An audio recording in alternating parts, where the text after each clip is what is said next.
Hello and welcome. My name is David Miller, Vice President of Cheminformatics at Simulations Plus.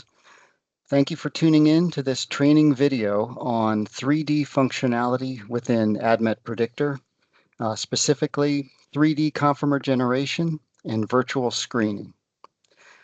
Something I want to make clear at the outset is that all the 3D functionality I'll show today is free of charge for all clients with a license to any property prediction module. So if you license physical chemical properties, for instance, the pKa predictions and so on, then these 3D capabilities are already accessible without any other additional license. So this video is not a sales pitch, but rather an introduction to functionality you already have, and we hope you'll take advantage of it. I'm going to start by launching the graphical user interface for ADMET Predictor, which I'll be using today to illustrate the functionality. Be aware that the same 3D functionality is also available using the command line interface, which does run on both Windows and Linux. So I'm going to start by opening an SD file that contains 1,000 commercial drugs.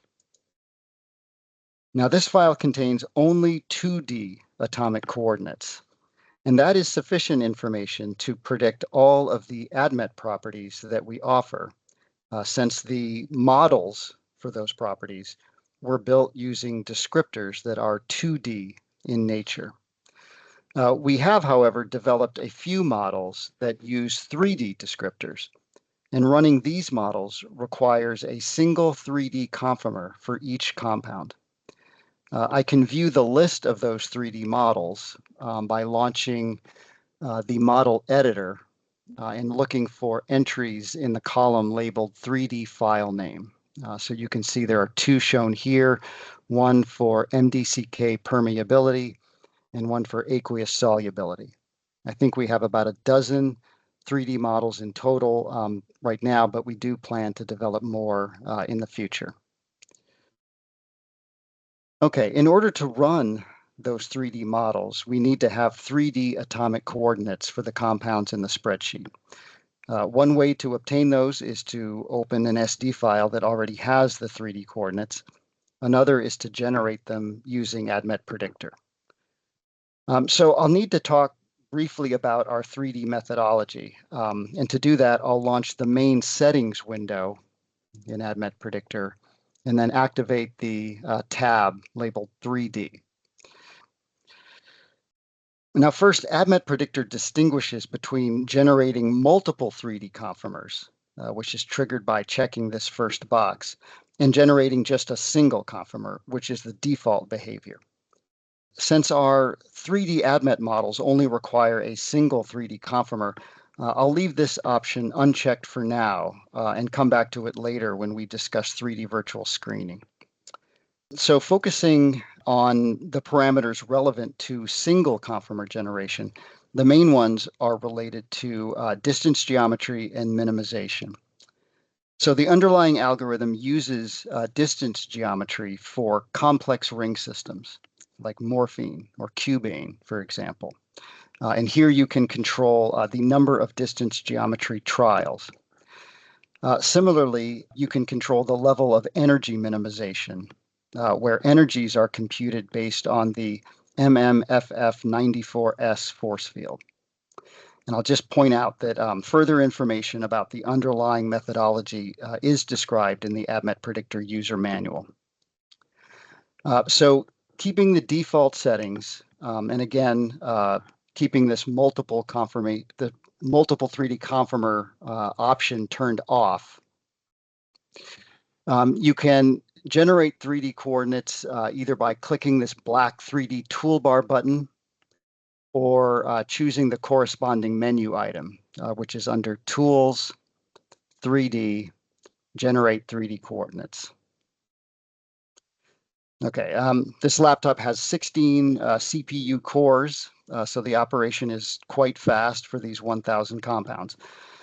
When it's done, you'll notice that the 2D structures are still displayed, but the new geometry column indicates that a single 3D conformer is now stored for each of the compounds. The 3D quality column will alert you to any structure problems like close van der Waals contacts. And the energy column will show the minimized conformer energy, which again is based on the MMFF94S force field. So what can we do with the 3D conformers? If you launch the window to predict ADMET properties, you'll see that the box for using the 3D variants of our ADMET models is now enabled. It's unchecked by default, but you can now check it. With just 2D coordinates, the box is unchecked and disabled. I won't run that now. If you export structures to an SD file, you'll have the option to export either the 2D or the 3D coordinates. If you save the entire spreadsheet in the native ADMET Predictor format, the so-called XTK format, both the 2D and 3D coordinates are saved so that when you open that file again, the user interface will look just as it does right now. Now, ADMET Predictor does not have its own 3D visualization capability. So in order to view a 3D conformer, you'll need to link ADMET Predictor to an external tool. In that same 3D settings window that we saw before, I've entered the path to an open source program called Avogadro. Many other free and commercial tools are also supported here. They just need to be able to open an SD file. So with this setting, I can click on a single structure and then click a different toolbar button. It's the white button that has the 3D label, and that will launch the external tool, which allows you to visualize the 3D conformer. So that's single 3D conformer generation.